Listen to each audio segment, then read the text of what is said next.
திரும்ப திரும்ப சொல்கிறேன், இது ரசிகர் கூட்டம் அல்ல, லட்சிய கூட்டம் என்று சொல்வதற்கு காரணம் அதுதான்.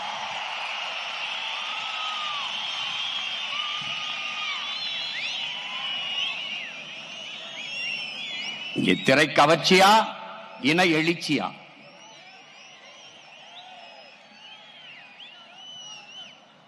பணமா, தமிழன் என்கிற மானமிக்க இனமா? இதுதான் இந்த களத்திலே அறிவார்ந்த தமிழ் சமூக தம்பி தங்கைகளே, என்னரும் சொந்தங்களே, தமிழ் மீட்சியே தமிழர் எழுச்சி என்கிறார் நம்முடைய தாத்தா மொழி ஞாயிறு தேவநேய பாவாணர் அவர்கள். தமிழ் மீட்சியுற வேண்டும், தமிழர் எழுச்சியுற வேண்டும்.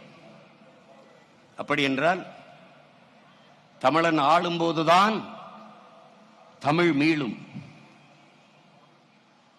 அதற்காகத்தான் நாம் தனித்த ஒரு பாதையை போட்டு தமிழர் தேச அரசியலை கட்டி எழுப்பி தொடர்ந்து பயணித்துக் கொண்டிருக்கிறோம். தமிழுக்கு அமுதென்று பேர், அந்த தமிழ் இன்பத்தமிழ் எங்கள் உயிருக்கு நேர் என்கிறான் நம்முடைய புரட்சி பாவலர். யாம் அறிந்த மொழிகளிலே தமிழ் மொழி போல் இனிதானது எங்கும் காணோம் என்கிறான் நம்முடைய பாட்டன் பெரும்பாவலன் பாரதி. அதேதான் திருப்பி அவனுக்கு சொல்கிறோம், ஆம் பாரதி, எங்கேயும் காணோம்.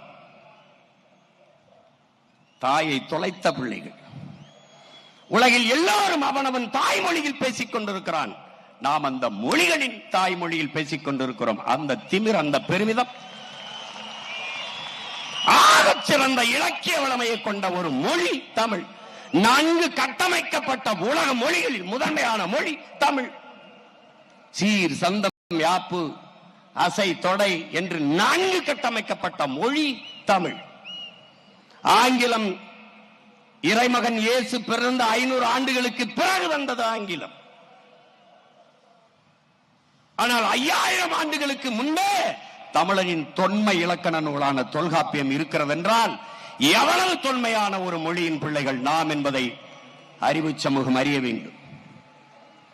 அடுத்தவன் மொழி அறிவென்று கருதி என் அன்னை தமிழை அழிய கொடுத்தோம். அடுத்தவன் மொழி எப்படி எனக்கு அறிவாகும்? இந்த கேள்வி ஏன் இவரிடத்திலும் எழவில்லை? ஆங்கிலம் ஒரு மொழி, அது எப்படி அறிவாகும்?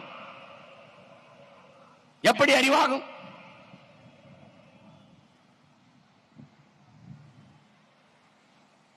கேரள கவிஞன் ஆற்றூர் ரவிவர்மா சொல்கிறார், உலகத்திலே ஆகச் சிறந்த இலக்கியங்களை தன் தாய்மொழியிலே படிக்கிற வாய்ப்பை பெற்றவர்கள் கிரேக்கர்கள், சீனர்கள். அதையெல்லாம் தாண்டி இந்தியாவில் தமிழர்கள் என்று பதிவு செய்கிறார்.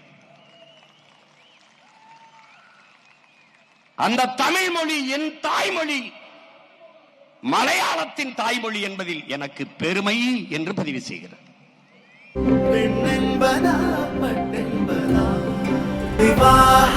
மணப்பெண்ணின் பிரத்யேகமான திருமணம் விவாஹா தி சென்னை சில்க்ஸ்.